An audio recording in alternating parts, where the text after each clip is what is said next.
ನಮಸ್ಕಾರ, ನೀವು ನೋಡುತ್ತಿರುವುದು ರಾಯಚೂರು ನ್ಯೂಸ್ 007ಗೆ ಸ್ವಾಗತ. ಕಲ್ಯಾಣ ಕರ್ನಾಟಕದ ಮಾದಿಗರಿಗೆ ಸಚಿವ ಸ್ಥಾನ ನೀಡದೆ ಅನ್ಯಾಯ, ಸಂಪುಟ ವಿಸ್ತರಣೆಯಲ್ಲಿ ಕಡೆಗಣನೆ. ಜೆಎಂ ಮೌನೇಶ್. ಕರ್ನಾಟಕ ಸರ್ಕಾರದ ಇತ್ತೀಚಿನ ಸಚಿವ ಸಂಪುಟ ವಿಸ್ತರಣೆಯಲ್ಲಿ ಕಲ್ಯಾಣ ಕರ್ನಾಟಕ ಭಾಗದ ಮಾದಿಗ ಸಮಾಜಕ್ಕೆ ಸೂಕ್ತ ಪ್ರಾತಿನಿಧ್ಯ ನೀಡದೆ ಅನ್ಯಾಯ ಮಾಡಲಾಗಿದೆ ಎಂದು ಶ್ರೀ ಮಾದಾರ ಚೆನ್ನಯ್ಯ ಸೇವಾ ಸಮಿತಿ ಜಿಲ್ಲಾಧ್ಯಕ್ಷ ಜೆಎಂ ಮೌನೇಶ್ ಆರೋಪಿಸಿದರು. ನಗರದ ಪತ್ರಿಕಾ ಭವನದಲ್ಲಿ ಸುದ್ದಿಗೋಷ್ಠಿಯಲ್ಲಿ ಮಾತನಾಡಿದ ಅವರು, ಸಚಿವ ಸಂಪುಟ ವಿಸ್ತರಣೆಯಲ್ಲಿ ವಿವಿಧ ಸಮುದಾಯಗಳಿಗೆ ಪ್ರಾತಿನಿಧ್ಯ ಕಲ್ಪಿಸಲಾಗಿದೆ. ಆದರೆ ಪರಿಶಿಷ್ಟ ಜಾತಿಯ ಮಾದಿಗ ಸಮುದಾಯಕ್ಕೆ ಸಮರ್ಪಕ ಪ್ರಾತಿನಿಧ್ಯ ದೊರೆತಿಲ್ಲ. ವಿಶೇಷವಾಗಿ ಕಲ್ಯಾಣ ಕರ್ನಾಟಕ ಭಾಗದ ಮಾದಿಗ ಸಮಾಜಕ್ಕೆ ಯಾವುದೇ ಸಚಿವ ಸ್ಥಾನ ನೀಡದಿರುವುದು ತೀವ್ರ ಅಸಮಾಧಾನಕ್ಕೆ ಕಾರಣವಾಗಿದೆ ಎಂದು ಹೇಳಿದರು.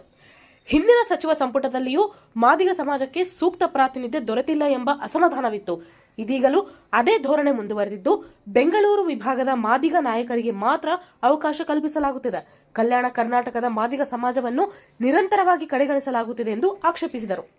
ಚುನಾವಣೆ ಸಂದರ್ಭದಲ್ಲಿ ಕಲ್ಯಾಣ ಕರ್ನಾಟಕದ ಮಾದಿಗ ಸಮಾಜದ ಬೆಂಬಲ ಮತ್ತು ಮತಗಳನ್ನು ಬಯಸುವ ಕಾಂಗ್ರೆಸ್ ಪಕ್ಷ ಅಧಿಕಾರಕ್ಕೆ ಹಂಚಿಕೆ ಹಾಗೂ ಸಚಿವ ಸ್ಥಾನ ನೀಡುವ ಸಂದರ್ಭದಲ್ಲಿ ಈ ಭಾಗದ ಸಮುದಾಯಕ್ಕೆ ನ್ಯಾಯಯುತ ಅವಕಾಶ ನೀಡುತ್ತಿಲ್ಲ.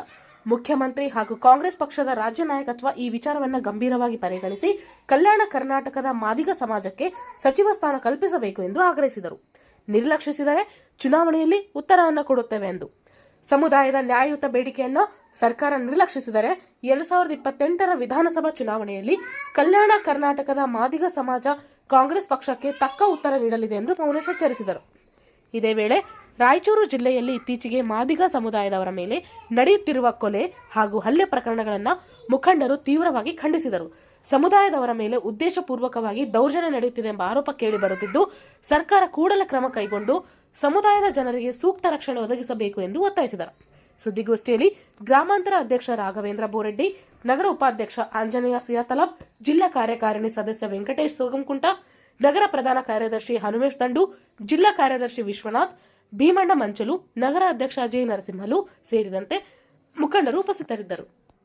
ಸಾಗರ ಡಿಟಿಪಿ ಸೆಂಟರ್. ನಮ್ಮಲ್ಲಿ ಕನ್ನಡ ದಿನಪತ್ರಿಕೆಯ 4ರಿಂದ 6 ಪುಟಗಳವರೆಗೆ ಪುಟ ವಿನ್ಯಾಸ ಮಾಡಿಕೊಡಲಾಗುತ್ತದೆ. ಕಲ್ಯಾಣ ಕರ್ನಾಟಕ ಭಾಗದ ಸುದ್ದಿ ಹಾಗೂ ಸ್ಥಳೀಯ ಸುದ್ದಿಗಳನ್ನು ಹಾಕಿ, ಯಾವುದೇ ಜಿಲ್ಲೆ ಹಾಗೂ ತಾಲೂಕುಗಳ ಪತ್ರಿಕೆಗಳನ್ನು ಅವರು ಜಿಲ್ಲೆಯ ಸುದ್ದಿಗಳನ್ನು ಹಾಕಿ PDF ಮಾಡಿಕೊಡಲಾಗುತ್ತದೆ. ಹಿಂದೆ ಸಂಪರ್ಕಿಸಿರಿ 84315931